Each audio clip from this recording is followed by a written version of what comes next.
Bapak, Ibu yang kami muliakan, di situ ada tertulis start dan finish. Ya, start dan finish. Lalu dua garis, garis pertama start, garis panjang yang kedua finish. Saya bacakan hadis riwayat Imam Ahmad. Hadis ini oleh ulama ahli hadis dunia, yaitu Syekh Ahmad Syakir, mengatakan hadis ini adalah hadis sahih. Hadis sahih.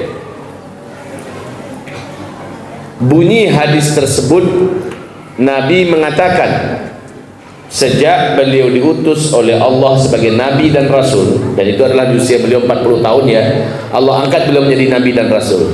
Nah, sejak itu umur umat Nabi Muhammad ini sampai terjadi peristiwa, lihat ini ada nomor 7,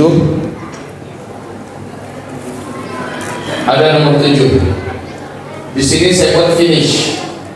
Startnya adalah Nabi diutus oleh Allah sebagai Nabi dan Rasul.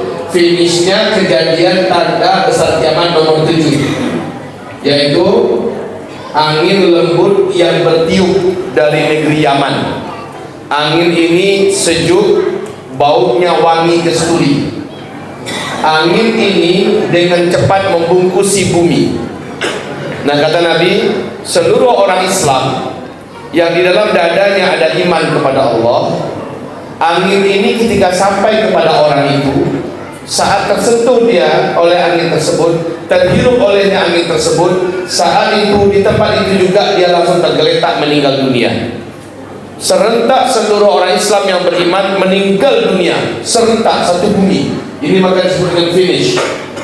Tidak ada lagi yang tersisa di bumi ini yang kenal dengan Allah Subhanahu wa Ta'ala. Nah, mereka lah yang nanti menyaksikan tanda besar kiamat yang ke-8, ke-9 dan ke-10. Jadi Nabi bersabda, menjelang hancurnya alam semesta, terjadinya kiamat besar, terlebih dahulu muncul 10 tanda besarnya. 7-nya umat Nabi Muhammad sempat menyaksikan. Di tanda besar kiamat yang ke-7 kita habis. Kabar baiknya pasti ternyata umat Islam takkan pernah menyaksikan kiamat besar kehancuran alam semesta itu. Alhamdulillah. Ya, Bapak, Ibu sekalian, hamba Allah yang kami muliakan. Namun dari start ke finish itu, Rasul berkata, kamu semua akan menjalani 5 fase sejarah. 4 fasenya kamu yang memimpin dunia. 1 fase kamu tidak memimpin dunia. Nah, mari kita perhatikan. Fase pertama, langsung Nabi yang memimpin sampai umur 23 tahun, lalu Nabi meninggal. Kemudian langsung nyambung ke fase kedua, di mana kata Rasulullah, para khalifah-khalifah lah yang melanjutkan. Ada 5 khalifah, Abu Bakar, Umar, Utsman, Ali. Itu baru 29 tahun 6 bulan. Kata Rasulullah 30 tahun. Ternyata Hasan bin Ali melanjutkan hanya 6 bulan. Kemudian dia serahkan kepada Muawiyah bin Abi Sufyan setelah 6 bulan. Pas 30 tahun. Ini selesai fase kedua.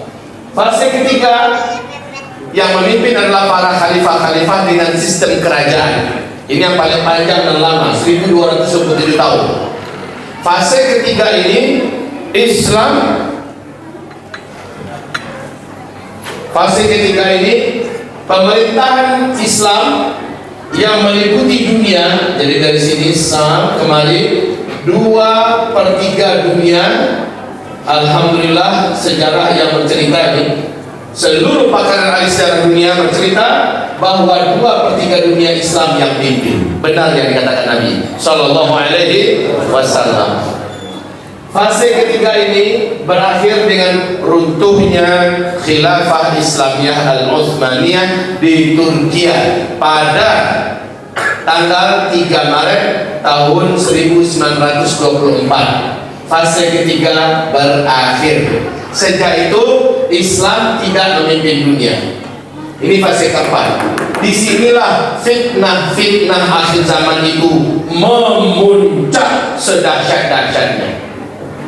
Nanti setelah fase keempat kita masuk fase kelima. Fase kelima ini Allah langsung juga ikut menceritakan di Al-Quran surat An-Nur. Surat An-Nur adalah surat 24 ayat yang ke-55, bahwa dunia akan kembali dipimpin oleh Islam. Bedanya, jika fase pertama, kedua, ketiga dunia hanya dipimpin Islam 2/3 dunia saja, tapi di fase kelima kata Allah dalam Al-Quran 100% bumi ini akan dipimpin oleh Islam. Allahu Akbar.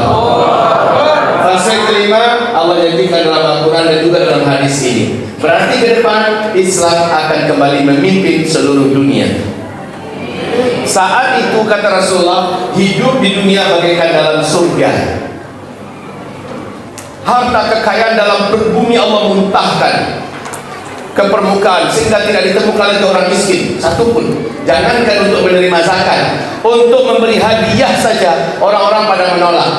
Padahal tetangga akan membawa 2 genggam emas buat tetangganya, terimalah, ini hadiah saya. Apa kata tetangga itu? Terima kasih banyak. Di dapur saya ada 3 karung itu, mau diapakan, bingung. Orang pada masa ini makmur, tidak ada peperangan. Sementara di penghujung fase 4 dunia di puncak kekacauan. Bencana di mana-mana, perang di mana-mana, kelaparan di mana-mana, penyakit di mana-mana, perampokan, pembunuhan di mana-mana. Di penghujung fase keempat ini kembali habis, Pak. Di fase kelima dunia mempersembahkan yang termanis dari yang dimilikinya. Maka fase kelima inilah fase rahmah dan barokah. Nah, orang-orang yang nggak ngerti paling takut ini dengan fase kelima, khilafah Islamiyah kembali memimpin. Oh, nanti kita macam apa? Ya karena mereka nggak ngerti, nggak tahu, akhirnya mereka melawan. Padahal ini dilawan nggak dilawan, dia pasti akan datang. Pasti akan datang. Bulan Februari 2012, sekali lagi di New York diadakan pertemuan 15 negara yang memiliki intelijen terbaik di dunia. 15 negara ini berembuk, berbincang-bincang menentukan siapa pemimpin dunia di atas tahun 2020. Ini diprakarsai oleh NIC. Dalam pembicaraan mereka ada 4 calon penguasa dunia di atas tahun 2020 kata mereka. Ini tahun berapa tadi? 2012. Jadi mereka berbicara 15 negara terkuat yang memiliki intelijen terbaik dunia, bincang-bincang siapa pemimpin dunia di atas tahun 2020. Ada 4 calon. 1 masih Amerika Serikat. Opsi kedua Cina. Yang ketiga kaum globalis internasional, ya, kaum globalis. Dan yang keempat khilafah Islamnya. Ini membahas orang-orang non-muslim semua ini, Pak. Ketika mereka membedah Amerika dengan segala faktornya, Amerika dinyatakan Amerika tak akan mampu lagi memimpin dunia di tahun 2020 ke atas, dan itu terbukti sekarang. Amerika lumpuh dalam segala hal, hanya tinggal sisa-sisanya saja lagi. Itu yang pertama. Yang kedua, mereka perkirakan Cina. Dan menurut analisa dan penelitian mereka, sekali lagi ini mereka non muslim semua ya, mereka juga meyakini Cina tidak akan mampu memimpin dunia karena Cina punya faktor-faktor kelemahan yang sangat signifikan. Lalu setelah itu baru globalis, mafia-mafia internasional di bawah Illuminati dan Freemasonry. Mereka bergerak walaupun militer mereka canggih, jaringan mereka hebat, ekonomi dunia mereka yang pegang dan sebagainya, tapi mereka juga tidak bisa memimpin dunia. Lalu ketika dibedah yang keempat, khilafah Islamiyah, banyak yang tak suka bicarakan ini, tetapi lebih 87% peserta yang ada sepakat mengatakan pemimpin dunia di atas tahun 2020 ke depan adalah Islam, khilafah Islamiyah. Allahu Akbar. Ini yang bicara non muslim, intelijen internasional, 15 negara terbaik. Dan CIA di New York Times menyatakan pernyataan resmi bahwa tahun 2020 ke atas khilafah Islamiyah yang akan kembali memimpin dunia. Ini CIA. Sementara KGB Rusia malah menyebutkan tahun 2025 khilafah Islamiyah akan berkibar di puncak kekuatannya. Masya Allah. Entah bagaimana mereka menganalisa itu urusan mereka, tapi yang kita imani adalah terjadinya ini dalam Al-Quran surat An-Nur ayat 55. Oke, sekarang kita sedang berada di sini. Pada fase pertama, kedua, ketiga, dan kelima aman. Karena Islam sangat menjaga akidah, sangat menjaga ibadah umat, sangat menutup pintu-pintu maksiat, sangat menolong umat untuk beribadah, beramal, dan sangat memadamkan api-api fitnah. Tapi di fase keempat, yang berkuasa bukan Islam, tapi kediktatoran. Pada fase ini tidak ada khilafah Islamiyah. Maka ISIS yang mengumumkan diri sebagai khilafah Islamiyah gadungan ditolak oleh seluruh ulama di dunia, karena ini bukan fase khilafah. Ya, ini bukan fase khilafah, tetapi ini fase ujian iman terberat, fase kelima keempat ini. Saudaraku, di mana letak fitnahnya? Nabi mengatakan pada fase keempat ini fitnahnya disebut dengan fitnah Duhaimah. Fitnah Duhaimah, yaitu fitnah iman seperti potongan-potongan malam yang sangat gelap, berlapis-lapis. Makin bergerak waktu ke atas, makin bertambah gelap, dan makin banyak penjahat-penjahat kegelapan bermunculan. Yang mereka mangsa adalah umat Islam pada fase keempat ini. Ciri khas fase ini, Islam tidak diberi ruangan yang cukup. Umat Islam dianaktirikan, disakiti dan dizalimi di mana-mana, dan syariat Islam dibenci, diperangi. Fase keempat ini, itulah yang terjadi. Orang yang bersabar pada masa ini, kata Nabi, dia tetap istiqomah, dia tetap berada di atas jalan yang lurus, dia tetap mencoba menerapkan dan mengamalkan Islam secara kafah, dia tetap mempertahankan eksistensi iman sejati. Umat yang hidup pada masa itu dengan kualitas iman yang seperti itu, nilai mereka, kata Rasulullah, saat mereka beramal sama dengan 50 kali lipat nilai amalan para sahabat. Allahu Akbar. Karena berat ujian di sini. Ujian di sini berat, Pak, di fase keempat, dan kita sekarang hidup di fase keempat ini. Ya, baik. Apa fitnah yang terjadi pada fase keempat ini? Fitnah Duhaimahnya saya rinci satu-satu ya. Yang pertama yaitu segala macam bentuk kemaksiatan betul-betul difasilitasi di sini, difasilitasi, dilindungi, dibiayai dan sebagainya, seterusnya.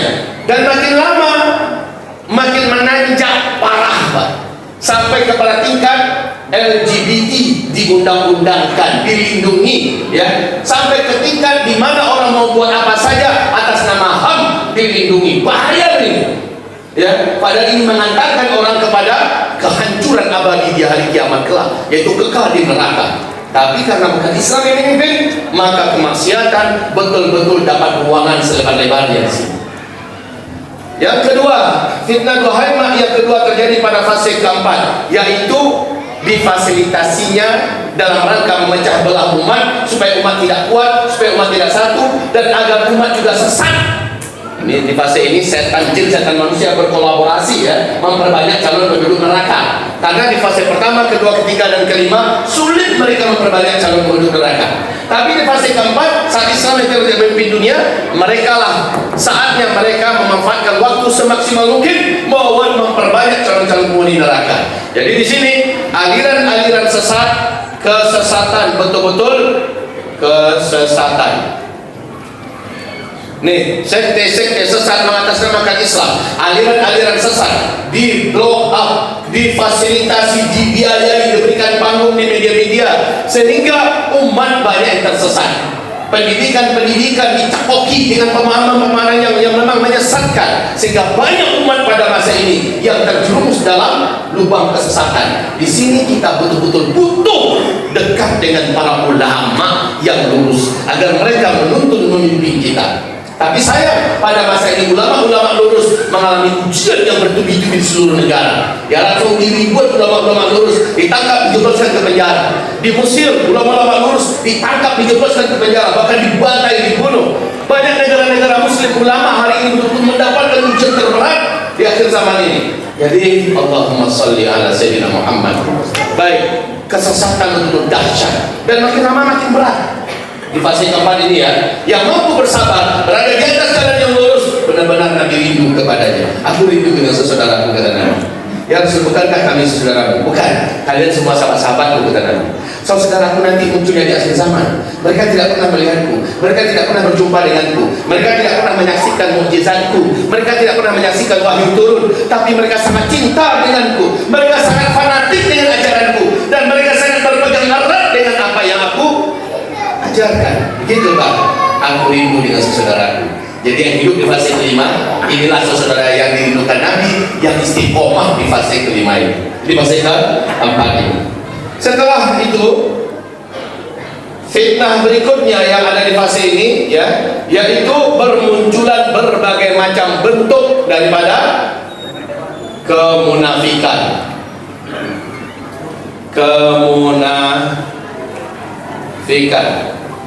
Ya, orang-orang munafik dapat panggung dia pada fase ke, bahkan dibiayai, dimodali. Mereka buat apa? Dibantu. Mereka mau apa? Difasilitasi.